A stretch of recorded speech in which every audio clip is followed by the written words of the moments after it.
Que bom ter você aqui comigo. Juntos com o nosso companheiro de jornada, o profeta Ezequiel, trataremos hoje, no quarto dia deste podcast, dos capítulos 12, 13, 14 e 15 do livro de Ezequiel. Capítulos que tratam a respeito de uma mensagem que o Senhor colocou no coração do profeta. Mensagem essa que tem uma linha mestra perpassando pelos 4 capítulos. No capítulo 12, o capítulo inicia-se com mais uma dramatização, mais uma oportunidade de forma simbólica, emblemática, o nosso profeta Ezequiel, mais uma vez tentar chamar a atenção de um povo que já estava com o seu coração carcomido pelo pecado. O Senhor o incita a sair da cidade com o que chamou de bagagem de um exilado. O povo iria para o exílio, no meio da noite, através de uma escuridão espessa. Quando falamos de exílio, inevitavelmente nos lembramos desses dias. Hoje, que estamos no dia 26 de agosto, enquanto vemos milhares, quiçá milhões de pessoas tentando fugir do Afeganistão em colapso, conseguimos ter uma noção do que é um evento de exílio, de fuga, de banimento da sua própria terra. É essa dramatização que o Senhor então usa o profeta para mostrar ao povo. Chega inclusive ao ponto de falar a respeito de Zedequias, o rei, que não conseguiu perceber o julgamento que estava por vir. Ele não seria capaz de ver a terra que estava deixando para trás. Diz o Senhor através do profeta: cobrirá o rosto o rei Zedequias, e seus olhos não verão a terra. Eu o levarei à Babilônia, a terra dos babilônios, mas ele não a verá, e nela morrerá. Como esta profecia era digna de fé, algo terrível veio a acontecer com o rei Zedequias. A história nos conta que o destino terrível de Zedequias foi ser capturado pelos babilônios, enquanto tentava fugir de Jerusalém durante o cerco. Estes babilônios obrigaram o rei Zedequias a assistir à tortura e morte de seus filhos, e logo após vazaram os seus olhos. Ou seja, quando o profeta disse que ele não veria a terra que estava deixando para trás, que seria levado à terra dos babilônios, mas não a veria e nela morreria. De fato, essa profecia veio a se cumprir. No entanto, os israelitas colocavam em xeque as profecias. Disse inclusive que à época eles tinham um provérbio que dizia: o tempo passa e as profecias não dão em nada. Não sabiam eles que desta vez era um homem cheio do Espírito do Senhor. Diz o Senhor soberano, inclusive em sua palavra: acabarei com esse provérbio e logo vocês deixarão de citá-lo. Deus então está deixando claro de que dessa vez as profecias irão se cumprir, porque quem fala é um homem de Deus.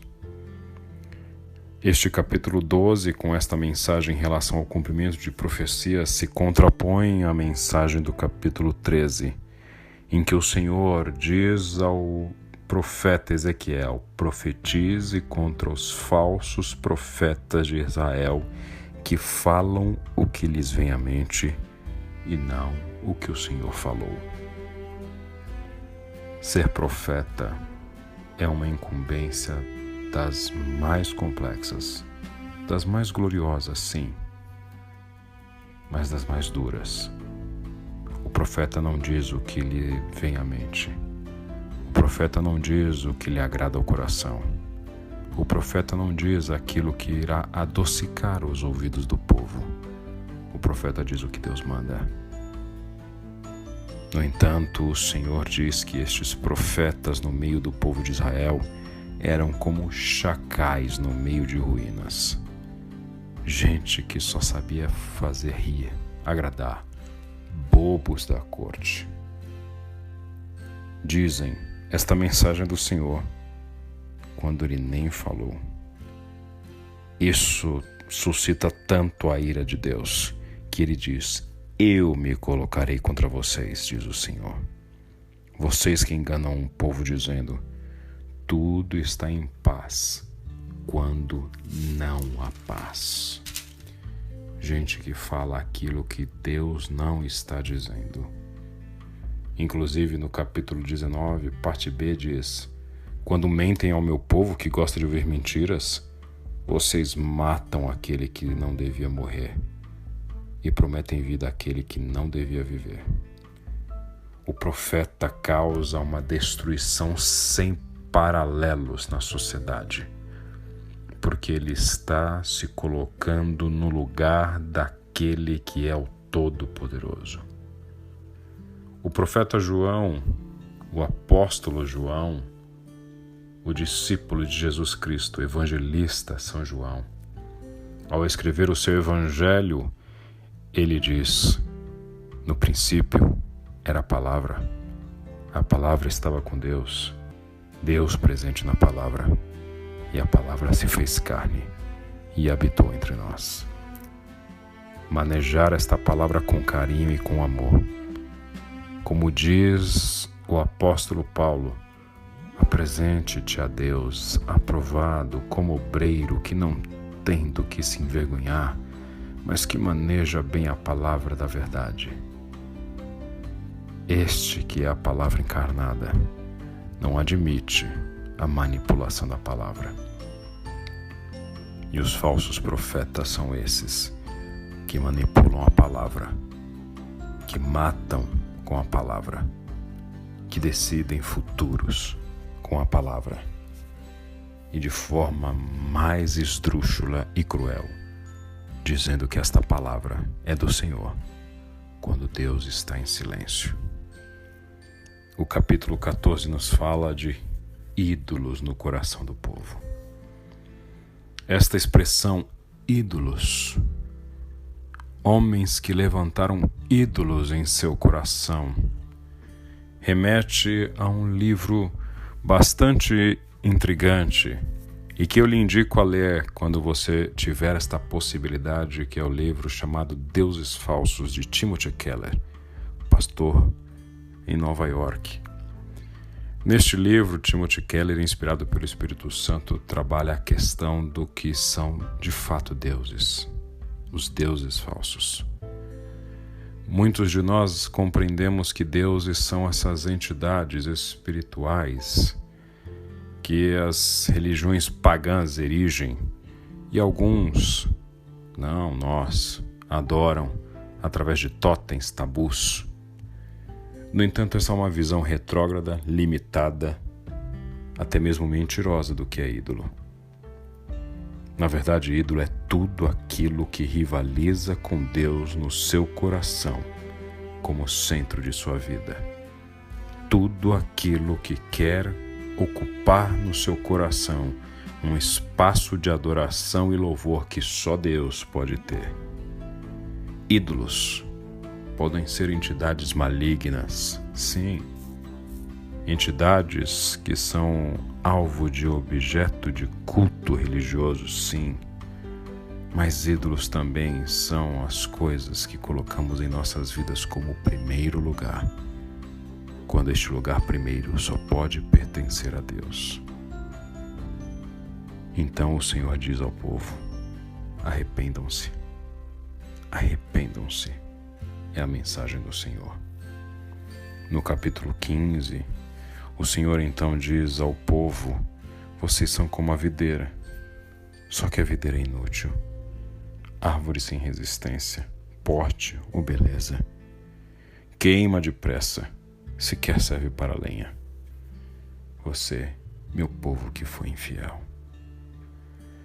Vemos o Senhor, então, nestes 4 capítulos, falando a respeito de um povo que se tornaria exilado, um povo que veria seu rei com os olhos vazados, cego, humilhado, torturado, vilipendiado. Um povo que estaria seguindo após falsos profetas, um povo que erigiria ídolos em seu coração, um povo que se tornaria infiel, deitando na cama de seu coração com outros cônjuges, abandonando o noivo, maculando o leito sagrado do coração da fé que deve ser reservado ao Senhor. Por isso, o profeta Ezequiel, de forma incisiva em todos os capítulos que lemos até agora, e especialmente nesses 4, prega a respeito de uma palavra de arrependimento. De forma dura, muitas vezes ouvimos esta voz do Senhor que nos fala coisas que talvez não sejam tão agradáveis. Mas se o Senhor está lhe pregando uma palavra de arrependimento hoje, se o Senhor está dizendo, como disse através de João Batista, de Jesus, se o Senhor, de forma misericordiosa, guardadas as devidas proporções, lhes diz através deste podcast no dia de hoje, arrependa-se. Não deixe de ouvir a voz do Senhor. Não deixe de se voltar para Deus. Talvez você esteja ouvindo essa interpretação dos capítulos do livro do profeta Ezequiel e imaginando como Deus poderia ser tão duro. Mas eu quero lhe dizer, pelo amor que Ele tem pelo seu povo, Ele não poderia ficar de braços cruzados vendo ele caminhando célere para o abismo. Deus chama a atenção do povo, dramatiza, usa Ezequiel para fazer coisas maravilhosas. Fala através de Ezequiel palavras duras, porque não existia no coração de Deus desejo nenhum de ver aquele povo se autodestruir. Por isso, como um pai de amor, como uma mãe que vê o filho correndo para a perdição, como um pai que chama a atenção da pequena criança que está a colocar-se em perigo, Deus convoca seu povo ao arrependimento. Em nome de Jesus, não deixe de ouvir a verdadeira voz de Deus. Deus te abençoe.